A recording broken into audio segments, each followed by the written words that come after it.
एक व्यक्ति महात्मा बुद्ध के पास गया और महात्मा बुद्ध से कहा कि बुद्ध, मुझे जीवन का असली मतलब बता दीजिए, इस मनुष्य जीवन का लक्ष्य क्या है ये बता दीजिए। महात्मा बुद्ध ने कहा कि मैं तुझे ज्ञान तो बाद में बांटूंगा, पहले काम कर। महात्मा बुद्ध ने उस व्यक्ति को एक चमकीला पत्थर दिया और कहा कि जा इसको बाजार में इसका मोल लगा के आ, तुझे बेचना नहीं है, बस सबसे इसका मोल पूछना है कि इस पत्थर के बदले क्या दे सकते हो, मोल भाव करना, बेचना नहीं। वो पत्थर लेके गया बाजार में। सबसे पहले एक सब्जी वाला खड़ा था, उससे जाके कहा कि इस पत्थर के बदले क्या देगा। तो उसने पत्थर को पकड़ा, देखा हाँ ठीक है पत्थर है, कुछ ना कुछ काम आ जाएगा। कहा ज्यादा से ज्यादा 1 किलो इसके बदले सब्जी दे सकता हूं। कहा ठीक है वापस दे दे, बेचना नहीं है, मोल भाव करना है।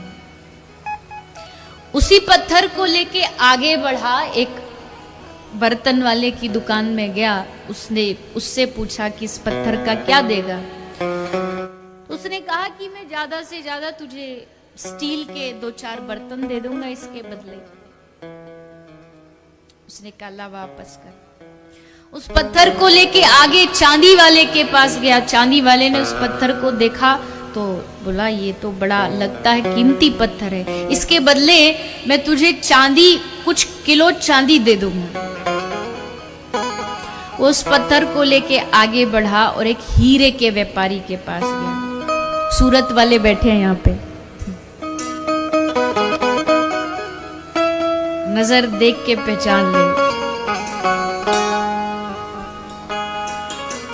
हीरे व्यापारी के पास गया और हीरे वाले से कहा कि ये पत्थर का तू क्या देगा। और उसने पत्थर को देखा तो देखते ही रह गया और हाथ जोड़ के कहता है तू कुछ भी ले ले, बस ये पत्थर मुझे दे दे, क्योंकि ये पत्थर नहीं है, ये एक ऐसा हीरा है, इस बेशकीमती हीरा है जो हजारों वर्ष ढूंढने पर भी प्राप्त नहीं होता।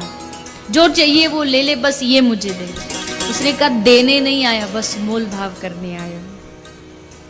पत्थर लेके वो भिक्षु बुद्ध के पास पहुंचा। बुद्ध को जाके कहा महाराज मेरी बात कुछ समझ नहीं आई, इस पत्थर के मैंने जिससे भी मोल भाव लगाए, जिसको भी दिया सबने इसका अलग अलग मोल लगाया। सब्जी वाला 1 किलो सब्जी दे रहा था, चांदी वाला चांदी दे रहा था, बर्तन वाला बर्तन, लेकिन हीरे व्यापारी के पास गया तो देख के पागल ही हो गया।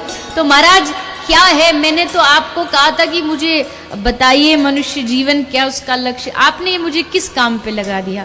बुद्ध ने कहा यही तेरे प्रश्न का उत्तर है, मनुष्य जीवन भी एक हीरे के जैसा है, बस फर्क इतना है जिस व्यक्ति को जितनी बुद्धि होती है वो इस मनुष्य जीवन की इतनी ही औकात समझता है।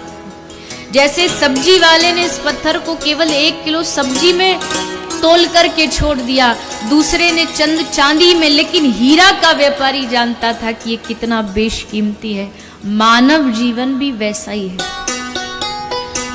जो जान गए वो समझ गए कि भगवान ने ये बेशकीमती, जिसकी कोई कीमत नहीं दे सकता, ऐसा मानव शरीर हमें दिया है। और जो नहीं जाने तो उनसे आप पूछो तो वो दिन रात बस इसी बात में रोते रहते हैं कि हमारे जीवन में दुख बहुत है।